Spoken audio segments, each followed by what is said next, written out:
अगर मैं आपसे कहूं कि पृथ्वी गोल है, सूर्य एक तारा है और हमारी पृथ्वी सूर्य के सौर मंडल का एक ग्रह है, तो आपको कैसा लगेगा?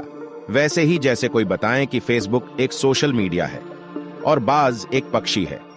आज साइंस इतना एडवांस हो गया है कि उसने धरती से लेकर अंतरिक्ष तक के अनगिनत रहस्यों की खोज कर ली है। आज हमें मालूम है कि दिन रात कैसे होते हैं, मौसम कैसे बदलते हैं और न जाने कितने ऐसे ही सवालों के जवाब हमारे पास मौजूद हैं। लेकिन जैसे हर यात्रा की कहानी में सिर्फ मंजिल नहीं होती, एक लंबी सड़क भी होती है, वैसे ही विज्ञान की विकास यात्रा की कहानी सीधी और आसान नहीं है। एक समय ऐसा भी था जब सिर्फ यह कहने पर पृथ्वी गोल है, लोगों को मौत के घाट उतार दिया जाता था। वेलकम बैक दोस्तों, आंसू वाला फैक्ट की एक नई वीडियो में आपका स्वागत है। सन 1548 में इटली के छोटे से कस्बे नौला में पैदा हुआ एक बच्चा, जिसे हिस्ट्री में एक महान फिलोसोफर और एस्ट्रोनॉमर बना था। लेकिन उससे क्या मालूम था कि उसके विचार ही उसकी मौत के कारण बन जाएंगे? जी हां, हम बात कर रहे हैं महान फिलोसोफर और एस्ट्रोनॉमर जर्दानो ब्रूनो की। और वह विचार जिसके लिए चर्च ने उन्हें मृत्युदंड दिया, वह यह थे, अंतरिक्ष का केंद्र पृथ्वी नहीं बल्कि सूर्य है। पृथ्वी सूर्य के चक्कर लगाती है और चंद्रमा पृथ्वी के धरती चपट्टी नहीं है बल्कि गोल है। हैरानी वाली बात यह है कि यही बातें ब्रूनो से 75 साल पहले निकोलाई कोपरनिकस में भी कही थी। और जिन ऑब्जर्वेटरीज में कोपरनिकस और ब्रूनो ने सालों तक स्पेस की एक्टिविटीज पर स्टडी की, वह ऑब्जर्वेटरी चर्च ने ही बनवाई थी।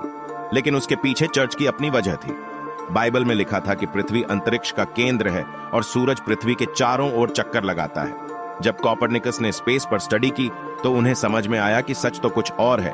क्योंकि कोपरनिकस के चर्च के साथ अच्छे संबंध थे, इसलिए उन्हें कोई भी सजा नहीं दी गई।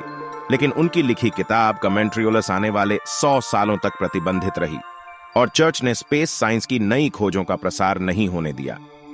चर्च की ऑब्जर्वेटरी की लाइब्रेरी में कहीं छुपा कर रखी गई यह किताब कमेंट्रियोलस जर्दानो ब्रूनो के हाथ लग गई।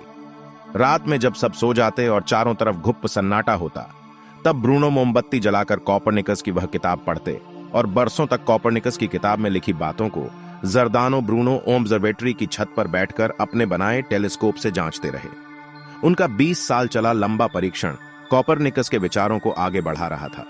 सूर्य और पृथ्वी के साथ चंद्रमा का अध्ययन यह साबित कर रहा था कि चंद्रमा के घटती बढ़ती कलाओं का कारण यह पृथ्वी नहीं बल्कि सूर्य है। चंद्रमा पृथ्वी के चारों ओर घूम रहा है, पृथ्वी सूर्य के चारों ओर घूम रही है और इन दोनों की गति चंद्रमा की कलाओं को बदल रही है। और वहीं रोमन कैथोलिक चर्च का दुनिया के उत्तरी हिस्से में बढ़ता प्रभाव, जिस तरह लोगों के बीच बाइबल में लिखी बातों को संसार के पहले और आखिरी सच की तरह पेश करना था। वैज्ञानिक खोजें उस बाइबल को ही गलत साबित कर रही थी। चर्च के नियमों को बनाए रखने के लिए जरूरी था कि यह बातें आम लोगों तक न पहुंचने पाए और इसीलिए जर्दानो ब्रूनो को कैद कर लिया गया।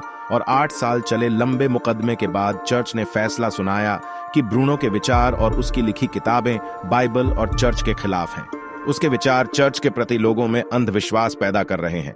चर्च ने माना कि उसका अपराध इतना बड़ा है कि इसकी सजा सिर्फ मृत्युदंड के रूप में ही दी जा सकती है, और वह मृत्युदंड भी उतना ही खतरनाक हो जितना 1600 साल पहले जीसस क्राइस्ट को दिया गया था।